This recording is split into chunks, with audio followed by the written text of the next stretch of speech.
आज हम लेके हैं बेसिक इलेक्ट्रिसिटी की क्लास। बेसिक इलेक्ट्रिसिटी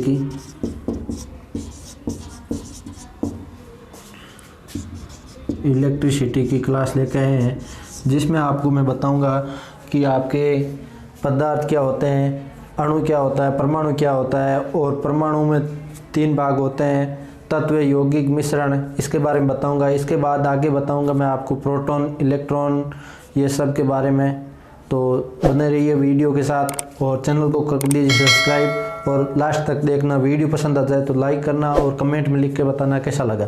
तो चलते हैं हमारे टॉपिक की ओर। टॉपिक में सबसे पहले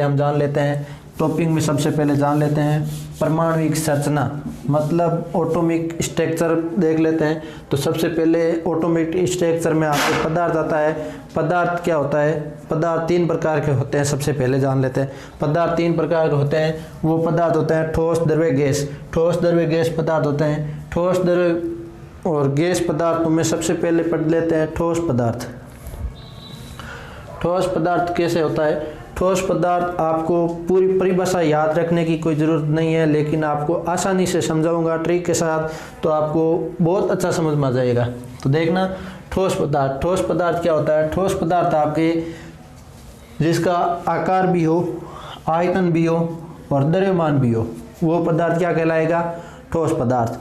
जैसे आपके लकड़ी, कोयला, पत्थर, ये सब ठोस पदार्थ है। जैसे आपके हाथ में ये मार्कर है, तो ये आपके ठोस पदार्थ में आएगा, जिसका आकार भी है, आयतन भी है, इसका द्रव्यमान भार भी है। ठीक है, ये आपके ठोस पदार्थ में आ जाएगा। इसके बाद बात करते हैं द्रव्य पदार्थ की। द्रव्य पदार्थ क्या होता है? जिसका आकार अनिश्चित हो और आयतन निश्चित हो और द्रव्यमान निश्चित हो। निश्चित मतलब इसका है और अनिश्चित मतलब उसका नहीं है। तो इसमें आपके आकार, तो मतलब आकार, किसी आकार में आप घेर सकते हो इसको, तो आकार उसका नहीं माना जाएगा। और इसका आयतन है जो होगा, और द्रव्यमान उसका भार भी होगा। तो ये पानी, पेट्रोल, डीजल, ये सब आपके द्रव्य पदार्थ में आ जाएंगे। और इसके बाद आपके गैसीय पदार्थ आते हैं। गैसीय पदार्थ जिसका आकार भी अनिश्चित हो और आयतन भी अनिश्चित हो और द्रव्यमान भी आपके निश्चित हो, तो ये आपके होगा, तो ये आपके क्या कहलाएगा? द्रव्य पदार्थ कहलाएगा। तो ये इसका उदाहरण है आपके एलपीजी, सीएनजी, ये सब हाइड्रोजन, प्रोटॉन, ये सब आपके गैसें हैं जो आपके सभी क्या होंगे? द्रव्य पदार्थ में आएंगे, जिसका सिर्फ और सिर्फ क्या होगा? द्रव्यमान या भार होगा।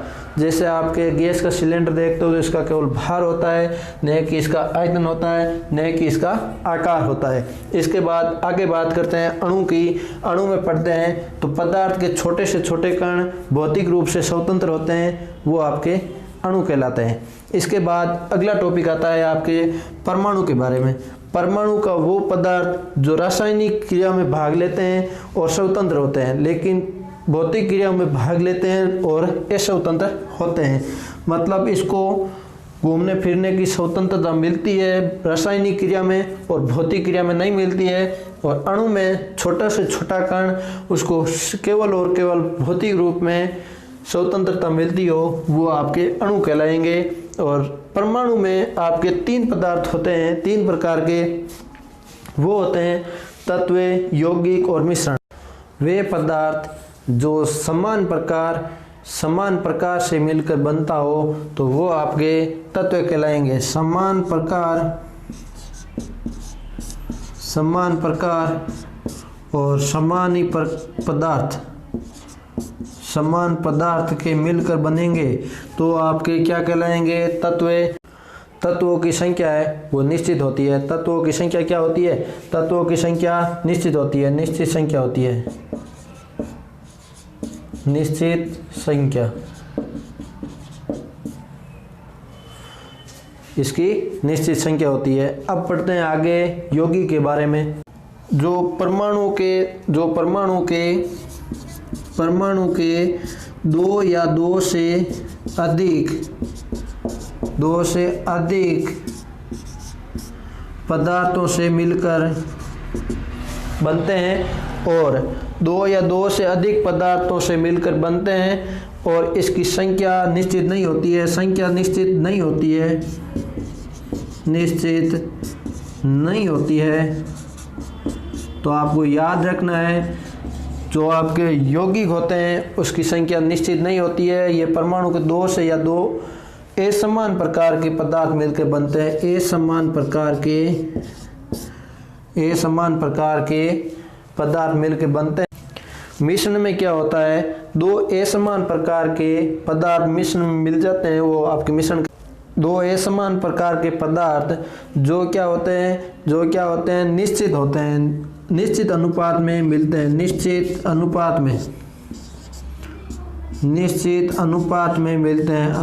में मिलते हैं वो आपके क्या कहलाएंगे, मिश्रण। अब आगे पढ़ते हैं परमाणु संरचना। इसको साफ कर देता हूँ, आगे बढ़ते हैं। परमाणु संरचना पढ़ने से पहले एक लाइन और बता देता हूँ। मिश्रणों को किससे अलग किया जाता है, मिश्रणों को भौतिक क्रियाओं से अलग किया जाता है।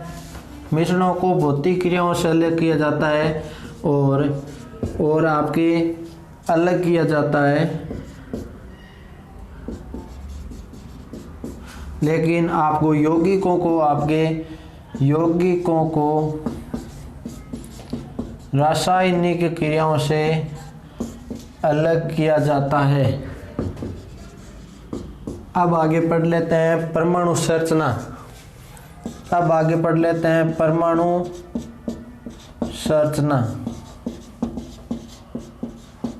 परमाणु की संरचना में एक बार यहाँ बना देता हूँ। परमाणु की संरचना, ये एक परमाणु है, इसके अंदर आपके प्रोटॉन और इलेक्ट्रॉन और न्यूट्रॉन तीनों कार्य करेंगे। तो ये आपके होगा सबसे पहले नाभिक, ये आपके हो जाएगा नाभिक। अब आपके नाभिक के बाहर स्थित तो रहते हैं प्रोटॉन और न्यूट्रॉन और इलेक्ट्रॉन। बाहरी कक्षाओं में आपके चक्कर लगाते हैं। प्रोटॉन और न्यूट्रॉन तो स्थिर रहते हैं, लेकिन चक्कर कौन लगाता है, चक्कर लगाता है आपके वामावर्त और दक्षिणावर्त दोनों दिशाओं में। वो लगाता है आपके इलेक्ट्रॉन आपके क्या करते हैं, चक्कर लगाते हैं। और इलेक्ट्रॉन है जो ऋणावेशित होता है और प्रोटॉन और न्यूट्रॉन होते हैं वो धनावेशित होते हैं। तो ये आपको याद रखना है, ये याद रखेंगे तो ही काम चलेगा, नहीं तो देख लो भाई।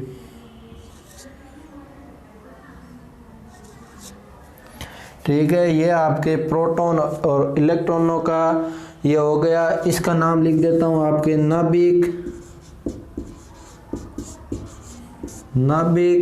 ये आपके N हो जाएगा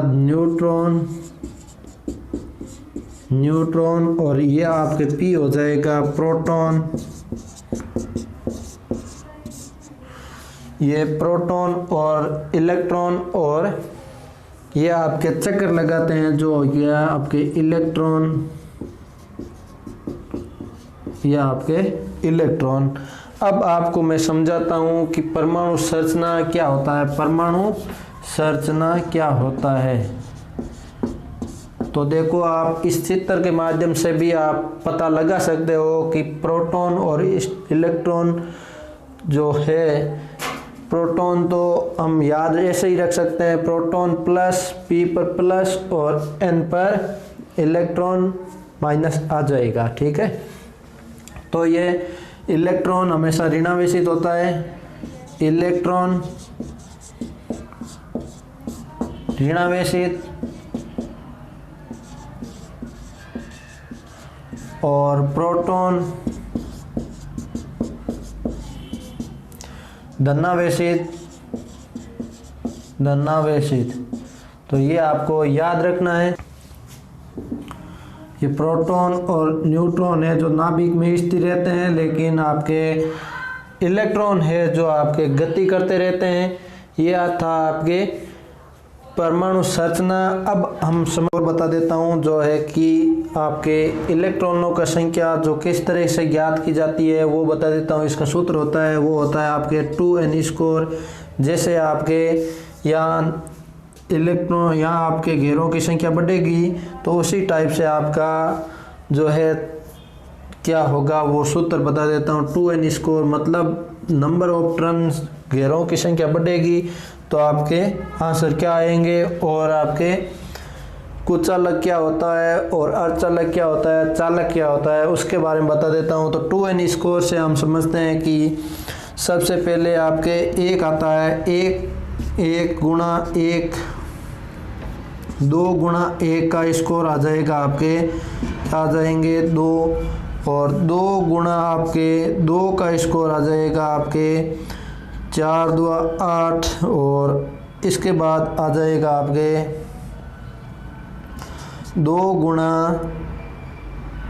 गुणा 3 की घात आपके 2 आ जाएगा आपके 8 गुणा 16, और 2 गुणा आपके ये चौथा चक्कर 1 2 3 और चौथा चक्कर लगा दिया तो 4 की स्कोर आपके आ जाएगा 32। ये था आपके 2n स्कोर से ज्ञात होने वाला सूत्र। इसके बाद हम आगे समझते हैं कि आपके कुचालक क्या होता है, सेमी कंडक्टर क्या होता है, कंडक्टर क्या होता है और इंसुलेटर क्या होता है। अब समझते हैं कुचालक के बारे में। कुचालक क्या होता है?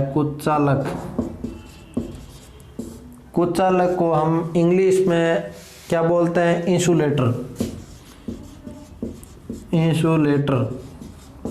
इंसुलेटर को इंग्लिश में कुचालक बोलते हैं। इसके परमाणु की बाहरी कक्षा में 8 इलेक्ट्रॉन्स होते हैं, तो वो आपके क्या कहलाएंगे? परमाणु के बाहरी कक्षा में कितने होंगे? 8 इलेक्ट्रॉन्स होंगे, तो आपके वो कुचालक कहलाएंगे। और इसका जो है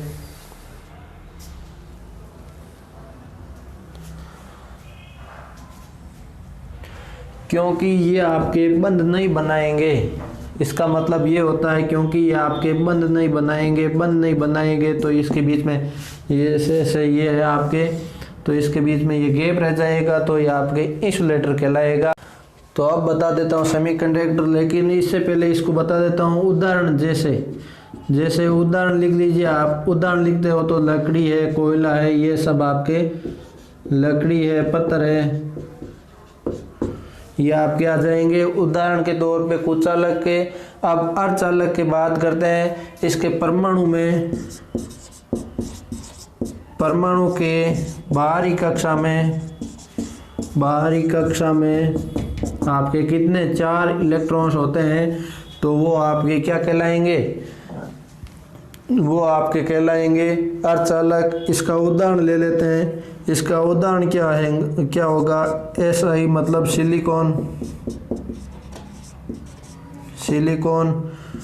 जी,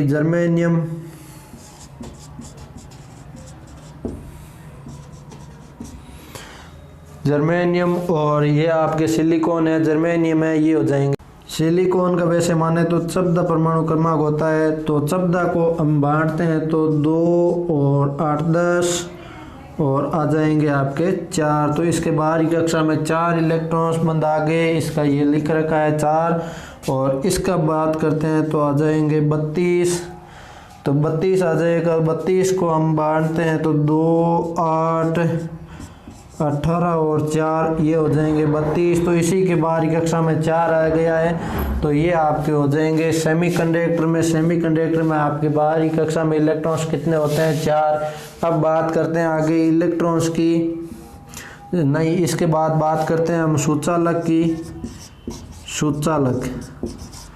सुचालक होता है जिसको हम बोलते हैं कंडक्टर। ये कंडक्टर नहीं है जो बस पे कंडक्टर ही करता है, वो कंडक्टर नहीं। इसका कंडक्टर का मतलब होता है सुचालक मतलब जिसमें चालन होगा, धारा का चालन होगा। इसके बाहर ये परमाणु क्रमांक क्या होते हैं? जिसके बाहरी कक्षा में, परमाणु के बाहरी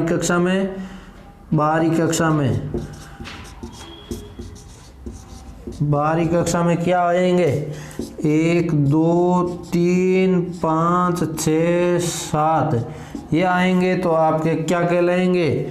बाहरी कक्षा में ये संख्या आएगी तो आपके क्या कहलाएंगे? सुचालक। जैसे आपके कॉपर का परमाणु क्रमांक कितना है? कॉपर का परमाणु क्रमांक है 29। 29 को हम बांटेंगे तो क्या आ जाएगा? 2, 8, 18, 1। तो इसके बाहरी कक्षा में 1 आ गया तो ये आपके कुचालक हो गया। ये था आपके परमाणु क्रमांक के अर्धचालक, कुचालक, चालक। तो इसके बाद अब पढ़ेंगे समझते हैं प्रोटॉन, इलेक्ट्रॉन और न्यूट्रॉन के बारे में। प्रोटॉन की खोज किसने की थी? इलेक्ट्रॉन की खोज किसने की थी? आपके बहुत बार प्रश्न पूछा जाता है। और इलेक्ट्रॉनों का द्रव्यमान क्या होता है, इनके बारे में जानते हैं। तो अब आपको इम्पोर्टेंट ट्रिक के साथ बताने वाला हूँ, तो जुड़े रहिए। अब मैं आपको बताऊंगा खोजकर्ता की जो ट्रिक है, जो आपको याद रखना है। तो सबसे पहले मैं यहाँ ट्रिक लिख देता हूँ। ट्रिक का नाम है जो है ईंट पग नाच। यह आप एक खोजकर्ताओं की जो इलेक्ट्रॉन, प्रोटॉन और न्यूट्रॉन के खोजकर्ताओं की जो ट्रिक है, जो है ई का मतलब हो जाएगा इलेक्ट्रॉन। इलेक्ट्रॉन की खोज किसने की थी? थॉमसन ने। थॉमसन। और पेपर हो जाएगा प्रोटॉन। प्रोटॉन का हो जाएगा गोल्डस्टीन। गोल्डस्टीन। और इसके बाद ने का हो जाएगा नाइट्रोजन। नाइट्रोजन, अरे सॉरी, नाइट्रोजन का न्यूट्रॉन। ने पर हो जाएगा न्यूट्रॉन। न्यूट्रॉन की खोज किसने की थी? चैडविक ने।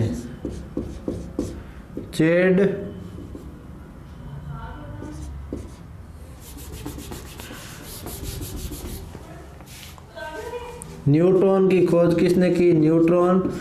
न्यूट्रॉन की खोज किसने की? तो चैडविक ने की थी। ये आपको याद रखना है। ये जो ट्रिक है आपको याद रखनी है। अब सबसे पहले मैं पढ़ाऊंगा इलेक्ट्रॉन।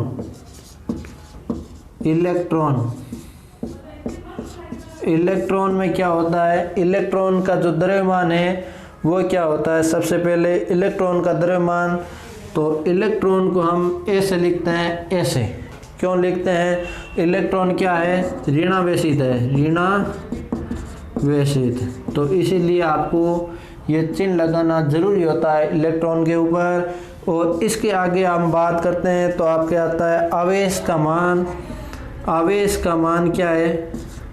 आवेश का मान है जो 1.67 इंटू 10 की घात -19 कूलम। तो ये है आवेश का मान। तो ये भी आपको याद रखना है। तो इसके बाद आपको खोजकर्ता तो बता ही दिया है। खोजकर्ता, इलेक्ट्रॉन की खोज किसने की थी?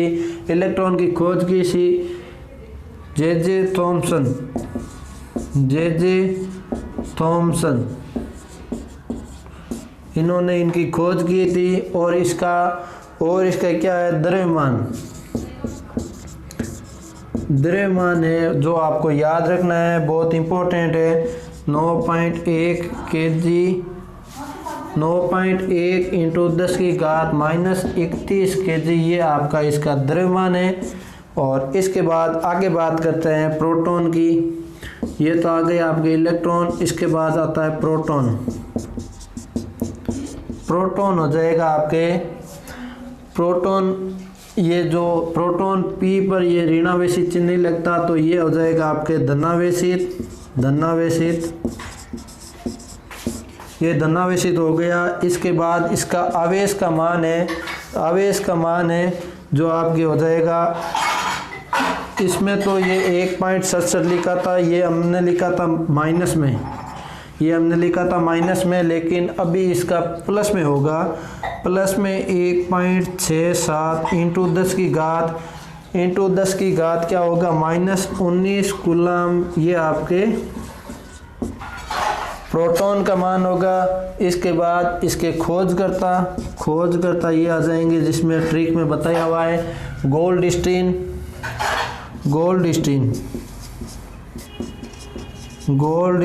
लेकिन नामकरण किसने किया था? रदरफोर्ड ने नामकरण किया था। इसके बाद आगे बात करते हैं हम द्रव्यमान की। तो इसका द्रव्यमान हो जाएगा, द्रव्यमान आपके, इसके द्रव्यमान हो जाएंगे आपके 1.67 इंटू 10⁻⁻27 kg है जो इसका द्रव्यमान होगा। तो ये भी आपको याद रखना है। इसके बाद आगे बात करते हैं न्यूट्रॉन की। न्यूट्रॉन है जो आपके, ये लगभग सेम ही है, धनावेशित कण है, इसका धनावेशित कण और इसमें आपके जो है आवेश का मान भी इसका आवेशहीन होता है, इसका आवेश का मान कुछ नहीं होता, ये आवेशहीन होता है, आवेशहीन। और उसके बाद आगे बात करते हैं तो ये आता है आपके द्रव्यमान की बात करते हैं। तो द्रव्यमान है जो प्रोटॉन का 1845 गुना द्रव्यमान है जो प्रोटॉन का 1845 गुना लिखते हैं। तो ये आपको इलेक्ट्रॉन, प्रोटॉन और न्यूट्रॉन के बारे में बताया था। ये वीडियो आपको पसंद आ जाए तो लाइक शेयर ज़रूर करना और चैनल को सब्सक्राइब कर देना। ओके।